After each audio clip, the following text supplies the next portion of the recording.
Brian Kelly here with Missouri Wrestling Revival, and I'm with one of the very best today, Gary J. Gary J., you have been all around the country. How long have you been wrestling?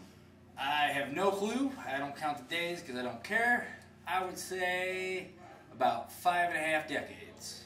But realistically, 8.5 years, maybe? I don't know. If there's anybody out watching this and you know how many matches I've had, you let me know because I don't have a lot of free time. So there you have it, Gary J. Not keeping up with how many matches that he's been having. But Gary, you have wrestled pretty much Missouri. You've been traveling to Texas. How many states do you think you've been at so far? You've been putting in the hours and the miles. I would say I've been to Canada once. That was the worst possible trip ever. Well, tell us more about it. Give us the Canada trip. The Canada trip is basically we got in okay. Okay. Because of me, I'm a really good liar. So hopefully no one in Canada watches. We lied through our teeth to get there, and on the way back we got caught, and they're like, why does this picture say a different name than this? It was a promo pic of Evangelistico, and obviously that's not his real name, who knew?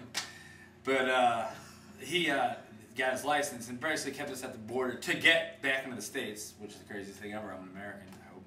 And they're like, we sat there for about 3 hours, and finally they're like, just go.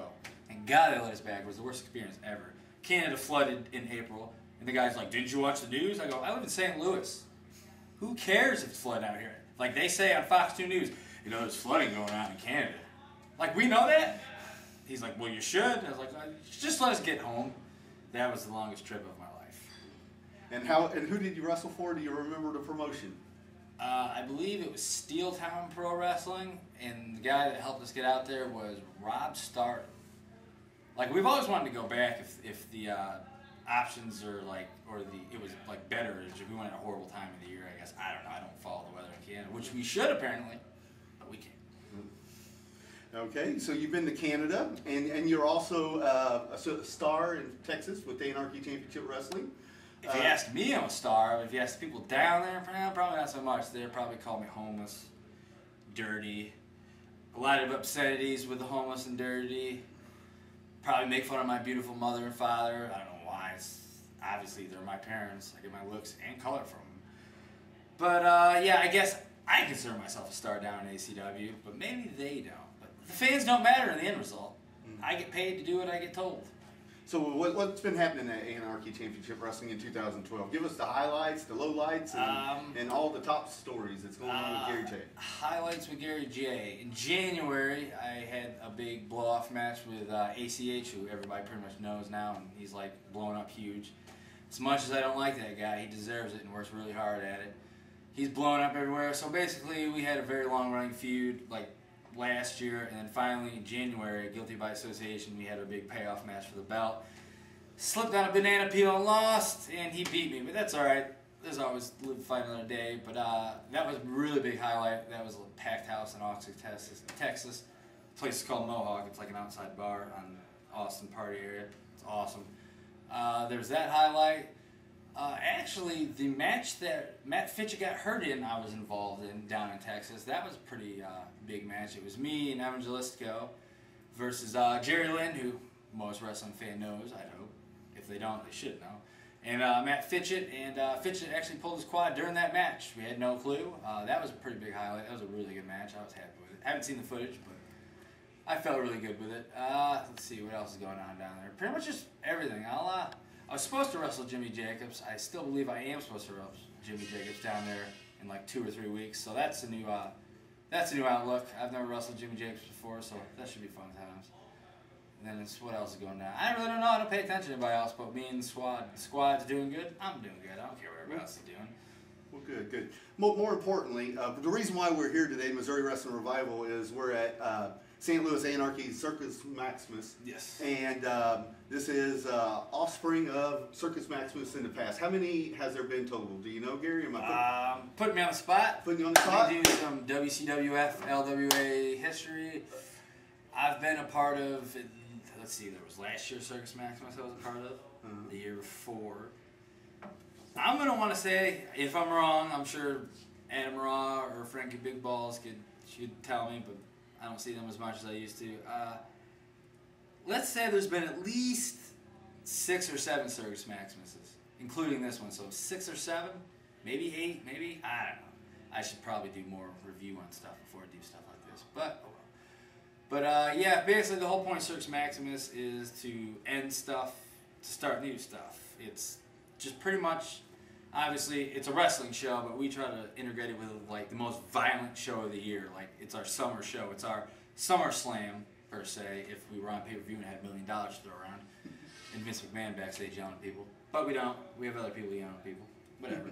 Basically, it's our biggest, most violent show of the year. We have Circus Maximus, which is the summer event, and then Yuletide Terror, which is usually November, December, and that's our like big WrestleMania show. And this is our Summer Slam. So it's basically the whole point of the show is violence. It doesn't matter how it happens. It's going to happen. It's going to get pretty buck wild, and I think the fans enjoy it. Cheap beer and violence. Well, most definitely. We've been here before, and it's with Circus Maximus. We've had the cops called on us, but that was in, was it O'Fallon, was it? That was O'Fallon, Illinois, yes. Yeah. That was the 6-man street fight, I believe, with Gary the Barn Owl. I don't know what happened to that guy. I wasn't a fan, but hey, he entertained the people. I believe it was Gary the Barn Owl, Stephen Kennedy, and Casey Carrington, and Evangelistico versus Dingo, and some squad guys. I wanted to say it was Pierre Abernathy, Johnny Vinyl, yeah, and Davey Vega. I think it was 4-4, and Dingo was maybe 4-4 or 5-5. I don't remember. I've been in the head too much. But yeah, I do believe there was fire involved, and it became such a big mess, like the whole street fight effect, that the cops did get called. We were fighting outside, and they're like, "You should probably go back inside." And I'm like, "What?" And then here are the cops. I was like, "Well, good thing I didn't jump off the roof that night like I planned." Most definitely, and fans can check that out at Missouri Wrestling Revival. We did have a recap of that show. It was an exciting night. You just never know what you're going to find at St. Louis Anarchy. What has been some of your highlights at Circus Maximus? Obviously that night, but what other matches have you had that comes to mind? Since it's kind of fresh in my mind, I'd say last year's Circus Maximus when I wrestled ACH, who was always a thorn in my side. I believe it was the opening match for the U30 title, and I won in a TLC. And not only enough, who's in the main event tonight? Me, in a TLC for the St. Louis title. It's almost like things are going my way. And you are taking on who? Dan Walsh. Dan Walsh, yeah. Everybody's favorite reality star. Whoop-dee. Yeah, Dan Walsh is making a name for himself around I-70 ways. So. Yeah, I'll give him that. He's been traveling a lot more, and technically, I guess if you want to look at like experience and whatnot, he's a veteran and he's been doing it longer than me. But I think a lot of that time off, he's forgot a lot of his tricks and steps. So that's where I'm there to pick up and take the victory tonight. Well, what kind of problems does Dan Walsh possess that ACH doesn't, Gary? ACH is, for the people, ACH is very strong, very technically skilled. He pretty much can do anything athletically in the ring. And Dan Walsh, not only is he smart, but I'm pretty sure he's got a couple screws loose. And I'm pretty sure if you piss him off, he's just going to go atomically nuts and kill you. So I kind of take the chance tonight to die him, but it's all right. It's worth it. It's all worth it, I mean, he's like that guy that, like, he's really funny. I'll give him, he's really charismatic. I mean, sure, I laugh at him sometimes. He doesn't know it, but I laugh at him. He doesn't know I'm laughing with him, per se. But yeah, he pretty much that. And he's got all those years of experience over me. I think he's at like 10 or 11 years. Once again, my math's not good, but let's say like 10 or 11 years compared to 8. He's got experience and he's been in big matches. But I guess then so have I. So it's pretty much neck to neck because he might be nuts, but I could probably go out there and out nut the nut if you know what I mean. St. Louis Anarchy and Texas Anarchy Championship Wrestling can be found on SmartMark.com, DVDs. SmartMarkVideo.com, St. Louis Anarchy Wrestling.com, Anarchy Championship Wrestling.com. And if you have a website capability, I'm sure you have Twitter capability. So at St. Louis Wrestling, you can find us on Twitter. You can find at I want to say Anarchy Championship Wrestling. If you type it in, it will pop up. And then, of course, everybody's on Facebook these days. You can just type in any wrestler's name on Facebook, it can pop up. And for you people still on MySpace, I know people still use MySpace. I guess you just type them in the toolbar if you can find it because there's so much going on that page. I tried logging in last week, and I'm pretty sure it threw AIDS at me. All right, Gary, I'm not going to let you go so easily right now, but I'm going to throw out some names, some people that you have gone to war with or have teamed up with in the past, and you tell me what comes to mind. Are you ready for this? Do you need a chance to breathe? All right. Pierre Abernathy. I hate that guy. That guy's my brother. He's one of my best friends. Honestly, he was my best man at my wedding like a couple weeks ago now. Yeah, he was my best man. I've known him since high school, met him in high school. We started in wrestling together, so that's some time. We pretty much are attached at the hip, other than, you know, the fact that we're not homosexuals and we have wives and girlfriends. And you just heard it here. He's married, so Yeah, breaking news. So for all you guys out there that like this face, if you want a little action after the show, you show me the money. We might not worry about this marriage thing.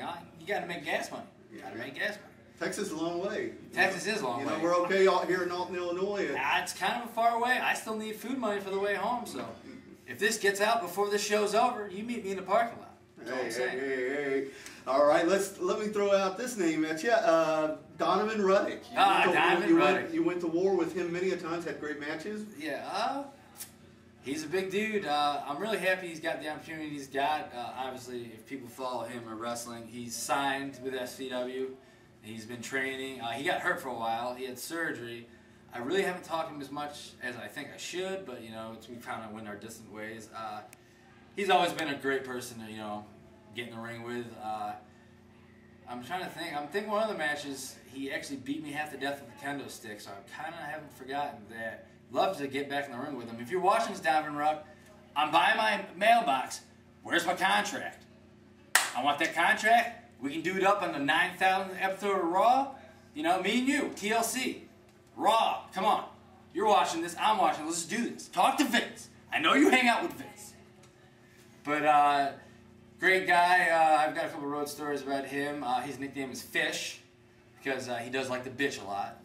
So, pretty much you can put a whole bunch of guys in a car and put him in the car, and he complains an awful lot. Because he's a big guy and comfortable, I guess, but he does complain a lot. So his first trip he came on us with us to, like, I think, like Indiana. His name was Fish because he was like fresh meat in jail. So that's why I call him Fish. Is he the biggest guy you ever went up against, or who is actually the biggest guy you've gone up with, Gary? He is probably like the tallest guy I've ever wrestled, I believe. Okay. Not the biggest. Like, he's in good shape, but I've been a guy who's a bigger. Mississippi Madman being one. You know, I don't think I've ever been in the ring with Mississippi Madman. Really? I believe I was supposed to be in a match with him in PWE like the weekend of 4th of July or whatever, and that show got canceled. So I don't know what happened there, but I believe it was supposed to be me and Pierre versus him and his partner, and that would have been the first time. Yeah, in the Hooligans, so it was going to be a 6-way. Yeah, most definitely. Something like we were going that. to try to make it there. And then I got the news it was canceled. I was like, well, let's find another day, you know. Yeah. I'd say the biggest guy I've ever been in the ring with, like muscular-wise. Showtime Scott Summers is pretty jacked. He's a Texas faithful. He's like a legend down there. He's a nutbag too. Him and Dan Walsh are almost the same because they're both crazy. You have like Dan Walsh in St. Louis, and then Showtime Scott Summers in Texas, and then they've actually wrestled in the match together. They were like the best buds ever. I'm pretty sure those two are gay for each other. Whatever, you know. I'm not spreading rumors. I'm just telling it like I see it. But yeah, I'd say Showtime Scott Summers is probably one of the biggest guys I've wrestled and one of the craziest I've ever wrestled. But he's also very good at what he does, so you can't take that away from him. All right, the next name I'm going to throw at you is the champion, Evan Galistico, former champion Evan Galistico. Evan Galistico, very underrated. Very underrated. A lot of people obviously like, oh, you don't look like a wrestler. Oh, he's this tall, lanky guy, but he's got a very good mind for wrestling. He's, like I said, very underrated. Like, obviously, if you watch any of his footage from ACW in Texas or St. Louis Anarchy, you can know he can go out there and put 5-star matches out, I guess, if people still rate matches by stars, whatever. But, yeah, he's very underrated, and I find his promos to be very good. I like his promos. Enjoy his promos. The next up is Dingo. Dingo. How many times have we hit each other where we blacked out? Dingo I owe a lot to. Dingo and Nick Tyson I owe a lot to. Also Adam Rawl, but like there was a lot of times when it was just me, Dingo, Tyson, and like the original squad members, Pierre and Evan, like when that was like the carload before like Davey Vega and Matt Fitchett and stuff like that. He taught me a lot. He's helped me out tremendously, and I owe a lot to Dingo. So Dingo, if you ever watch this, I appreciate everything you've ever done for me, man. You're the man. I'd love to get back in the ring with you, man, because like I feel like you've stepped your game up and I've stepped my game up. I'd love to have another match with Dingo. So if anybody wants to book that, you talk to Dingo, I'll be there. Possibly. If you have food, a bag of chips, a couple bucks. So yeah, nothing but respect for Dingo. He's done a lot for people in the area, and he's like one of the guys in the area that we just say, oh, what do you think of Dingo? All you ever hear is good things, and it's all right. He's a great guy, great teacher, and he's just fun to hang around overall.